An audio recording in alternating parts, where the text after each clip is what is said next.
నమస్తే. ఇప్పుడు వచ్చే తెనాలి పరిస్థితి ఎన్నికలు వచ్చినాయి, మామూలుగా మనోహర్ గారు వస్తారు గ్యారంటీగా. ఈ 5 ఏళ్ళలో మరి అభివృద్ధి ఏం జరగలేదా? అప్పుడే జరిగిన సమస్య కాదు, కొన్ని కారణాలు ఉంటాయిలే దానివల్ల. అది కంపల్సరీ మనోహర్ గారు, ఇంకా డౌట్ లేదు అది, అంతే. అంటే ఇప్పుడు కూటమిలో ఉండడం జరుగుతుంది కదా, తెలుగుదేశం, జనసేన, బీజేపీ, మరి దానికి అంగీకరిస్తున్నాం, దాని సమస్య కాదు కదా. మామూలుగా ఆయన మనోహర్ గారు ఒక్కడే నిలబడినా గెలుస్తాడు, అంతవరకు గ్యారెంటీ. ఎందుకంటే డామినేషన్ అంటే ఆయన పనులు చేయగలుగుతాడు, అది ఈయన పనులు చేయలా, మరేం చేస్తాం, అది సంగతి.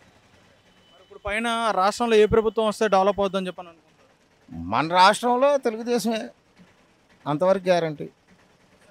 మొత్తం డెవలప్ ఏదైనా కానీ మొత్తం తెలుగుదేశం మాత్రం కంపల్సరీ ఈసారి వస్తుంది బాసు, అంతవరకు గ్యారంటీ. ఓకే. అది తెనాలి పరిస్థితి దానికంటే కూడా ఏపీలో మనకి రాజధాని ఎక్కడ? వైజాగ్ అయితే తెనాలి వాసువులు ఏం చేయాలి? నమ్మో మంచో చెడ్డో మా తెనాలి పక్కనే ఒక రాజధాని ఏర్పాటు జరిగింది, అది కాస్త పోయింది, సర్వం కోల్పోయిన వాళ్ళమే అయ్యాము.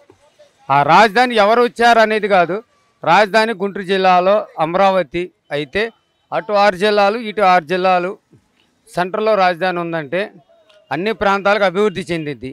ఒక రాజధాని వైజాగ్, ఒక రాజధాని ఏమో కర్నూలు. ఇక్కడ ఏంటి ఇది?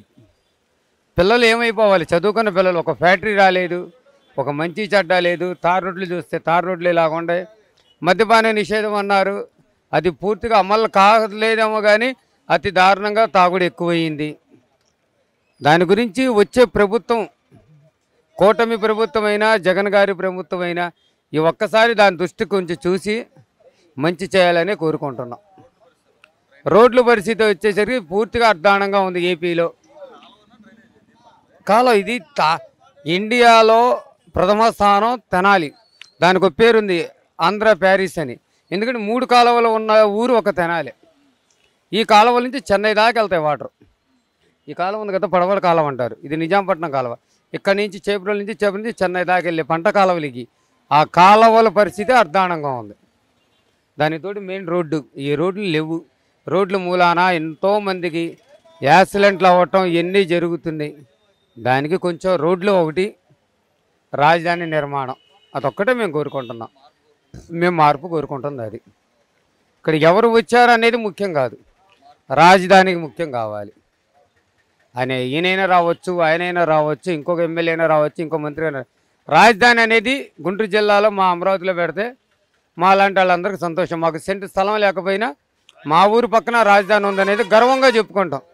ఈ హైదరాబాద్ వెళ్తే ఏదిరా నీ ఊరంటే రాజధాని అని గుండెల మీద చేసుకుని చెప్పుకునే గుండె ధైర్యం ఒక గుంటూరు జిల్లా వాడికే ఉంది.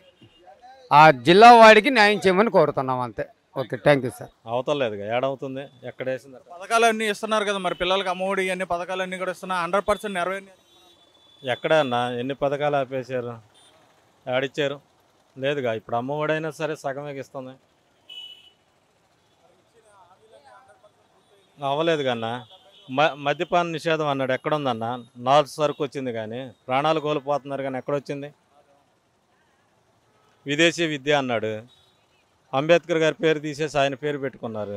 మరి అది అవన్నీ మరి ఎంత మటుకు పేర్లు మారిస్తే సరిపోయిద్దన్నా డెవలప్ ఏది? పేర్లు మార్చుకుంటే ఇప్పుడు అన్నా క్యాంటీన్స్ కానీ మరి ఎన్టీఆర్ భవన్ అవన్నీ తీసేసి పేర్లు మార్చినంత మాత్రాన అది చరిత్ర బయటికి రాకుండా ఆగిపోదు కదా. ఖచ్చితంగా కోరుకుంటున్నారు మరి ప్రజలు మార్పు అయితే మటుకు. కూటమిలో 3 ఉన్నారు ఇప్పుడు, వైసీపీ, జనసేన, తెలుగుదేశం, బీజేపీ ఉంది. కూటమిని అంగీకరిస్తున్నాను. పిఠాపురంలో భారీ మెజార్టీతోనే గెలుస్తారంటున్నారు కదా.